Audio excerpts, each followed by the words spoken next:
This was not supposed to be the video this week. I apparently have a lot of people who like to write who watch my videos. I usually think that 30 views in a week is a successful video, and thanks. Thank you. So, life experience as writing advice / inspirational speeches is apparently my content niche now. So let me buy into that. I completely failed 2 weeks in a row, honestly, because I was going to make a video this week. This was the week that this video was supposed to be out, of rebinding Fourth Wing, because as I said, that's a problem, because I'm a perfectly normal person who can stand their books not matching on their bookshelf. No, not at all. But I completely failed on this first version. I got the end papers on, which are beautiful, by the way. Gorgeous end papers. And then I went to gild it, and the stuff that I had didn't work. And so I tried using glue, and now the book is literally glued together. I don't know why I didn't think that that was going to be a problem, but it didn't enter my brain that that was going to be a problem. Your Honor, I just didn't think. Do you hear that?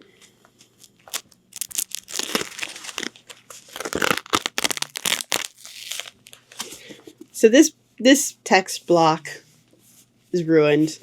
I did do a little more research and find the suggested gold foil.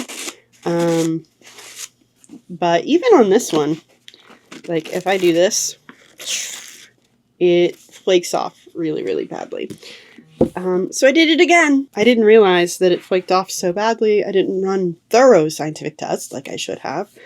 And I spent hours gilding these pages only for them to not be fully gilded. They're very worn.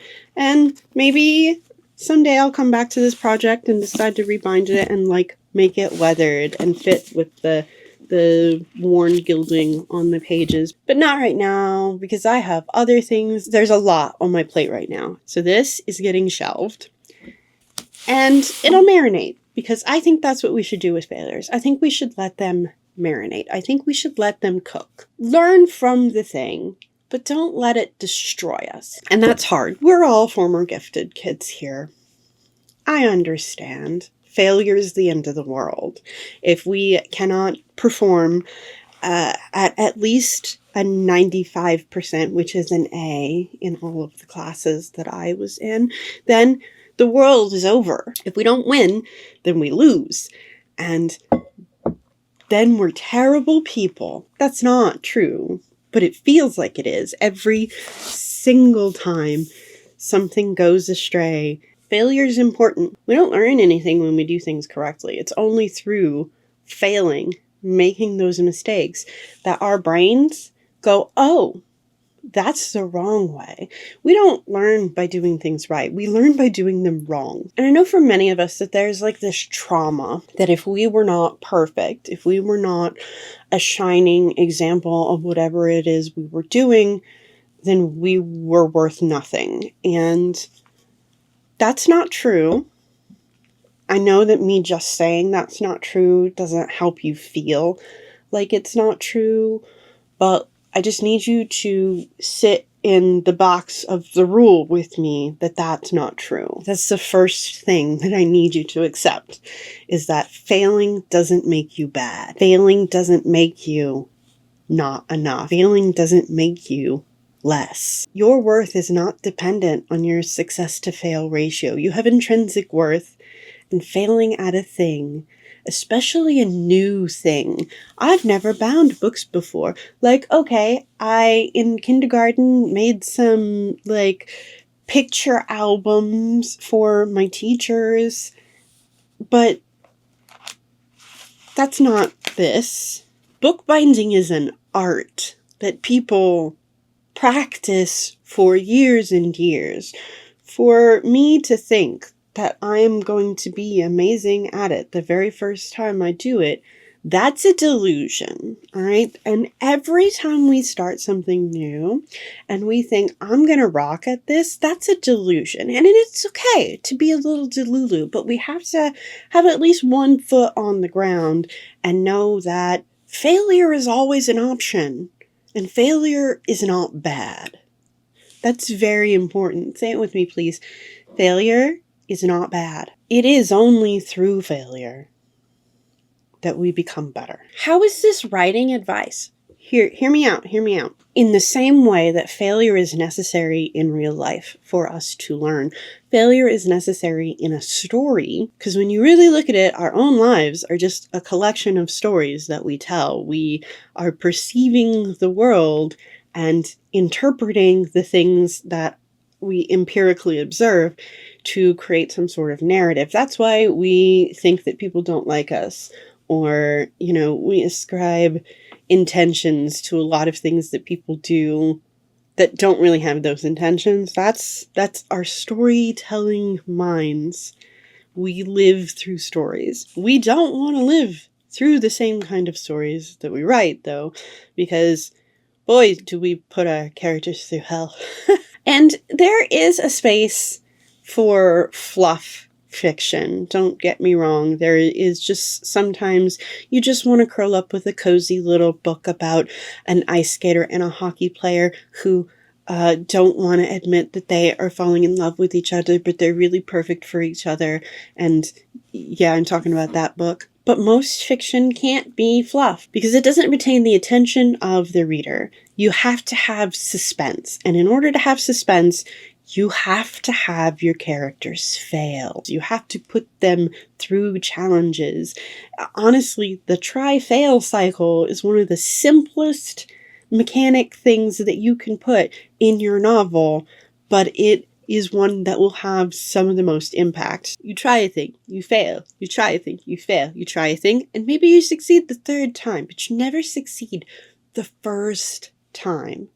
Because there's that element of realism. We all know. That's why we get so bored and so upset when, the Mary Sue character can do no wrong. When it doesn't feel like the main character is actually in danger. When there is no real threat of failure, it doesn't hit as deep. It just hits different when you put your characters through the ringer. I'm not a proponent of putting yourself through the ringer, though. Honestly, we need to celebrate failure as much as we celebrate success. Thomas Edison is reported to have said, "I have not failed 1,000 times. I have succeeded in finding 1,000 ways to not make a light bulb." He considered the failure integral to the invention process. Not to say that we should be anything like Edison, because Edison was kind of a trash human being, thief, but we should be open to failure. We should embrace failure, actually. It should be a part of the process that we actually look forward to. Can you imagine how much less pressure there would be on you if you didn't have the fear of failure? If you just tossed that away and accepted that failure was going to be a part of the process? Failures actually give us more opportunity to learn than our successes do. Take, for example, a video on YouTube that bombs and only gets 30 views. Only 30 people see the video. That's my metric for success on a video, by the way, 30 views in a week. But a lot of people think that 30 views on a video is a bomb. It's an unsuccessful video. That is just an opportunity for you to analyze what went wrong. Why did it not connect with people? What are you hyper-focusing on that is missing the mark? What are you not focusing on that is actually the mark? My last video wasn't doing that great for the first couple of days, and then I changed the title, and then it took off. I mean, for me, 1,000 views is a lot, especially over the course of 1 week. That's a lot, but I wouldn't have changed the title of that video if it hadn't been performing especially poorly, I would have just left the title as it was, as anything worth doing is worth doing poorly, and it would have continued to be a 30 view a week video. But it wasn't a 30 view a week video. It was trending to be like a 20 view a week video. And I was like, something's wrong here. So I analyzed my failure and I compared my work to the things that I see on YouTube that are successful. And I changed the title.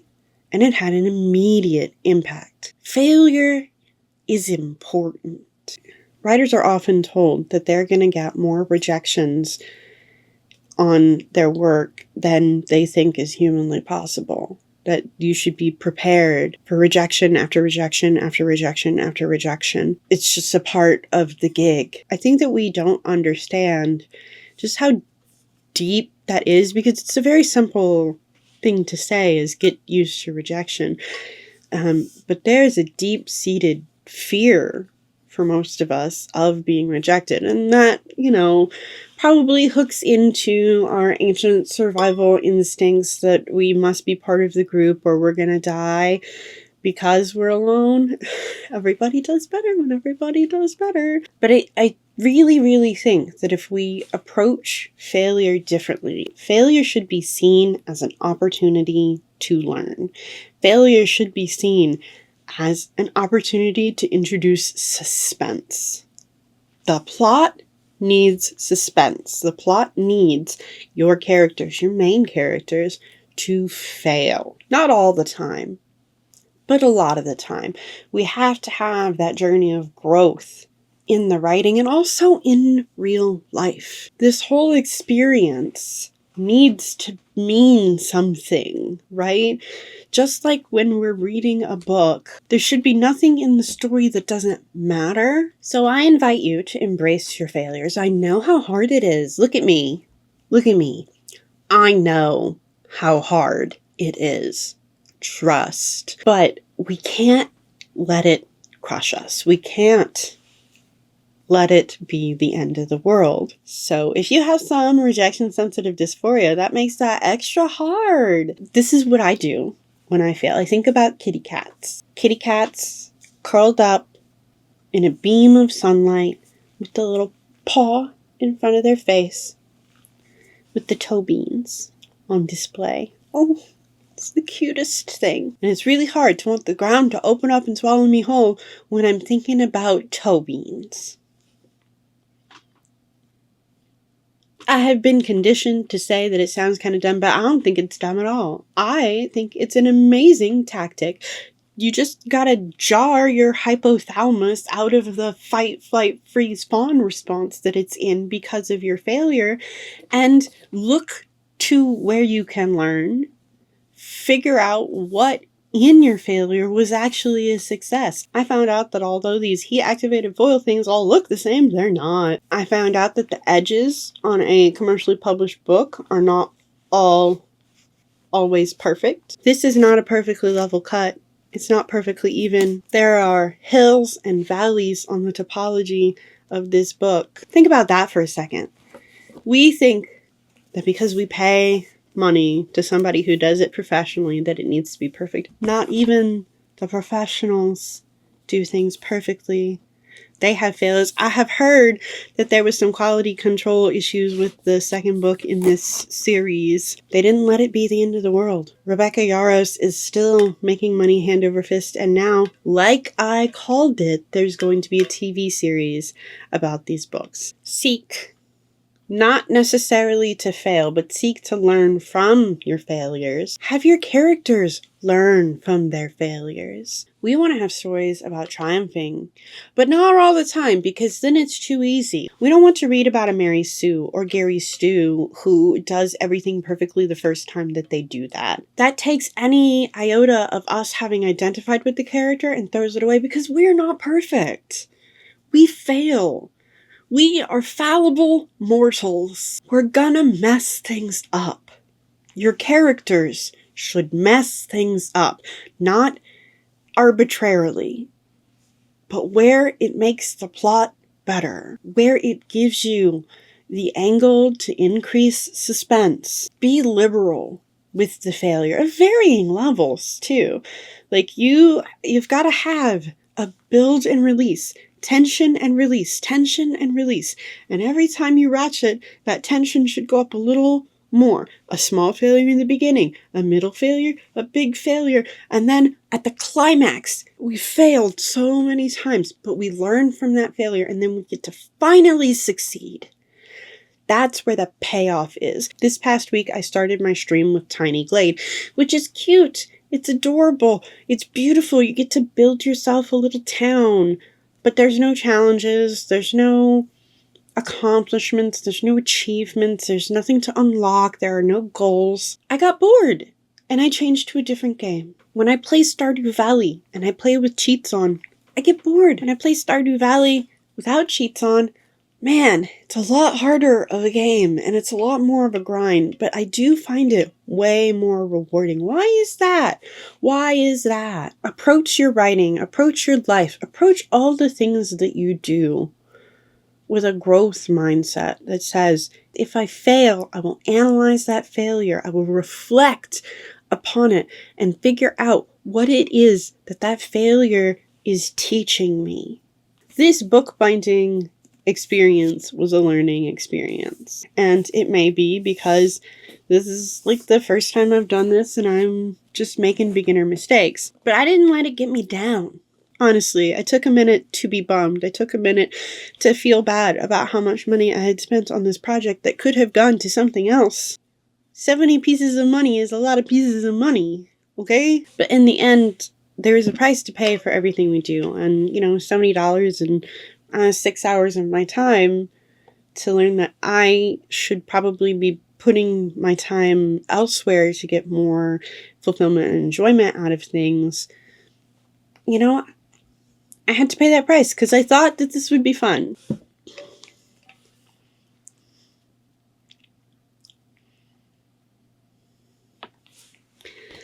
Theoretically, because it's a try-fail cycle, I should try doing this one more time with the knowledge that I have gleaned from my previous 2 failures, and then I would obviously succeed because it would be my 3rd try, and that's how the try-fail cycle works. But honestly, if I'm a character in a story, I hope that it's a cozy little story. I would prefer not to be living like an epic fantasy novel where the fate of the entire world hinges upon my decisions and abilities. That's a lot of pressure that I don't want to be under. I choose to be a children's book about failing at bookbinding and learning how to be okay with that. I have way too many things to do, so I have to stop here. But I'm going to say this again. Failure does not dictate your worth. You are enough whether you succeed or you fail. Please drink some water, she says as she drinks her decaf latte. Don't worry, I have a 2-liter pitcher of water here that I'm going to drink after I'm done with my morning coffee. Please remember that you are very deeply loved and do your best to take care of my friend. Hydrate, eat, take your meds, do your baseline self-care so that you can have the energy to do whatever it is you need or want to do. Okay? I promise you, I am doing my very level best to take care of your friend. I'll see you next week. Did I break this nail? I broke. How did I manage to break a fake nail? I have talent. Yeah, okay. Anyway,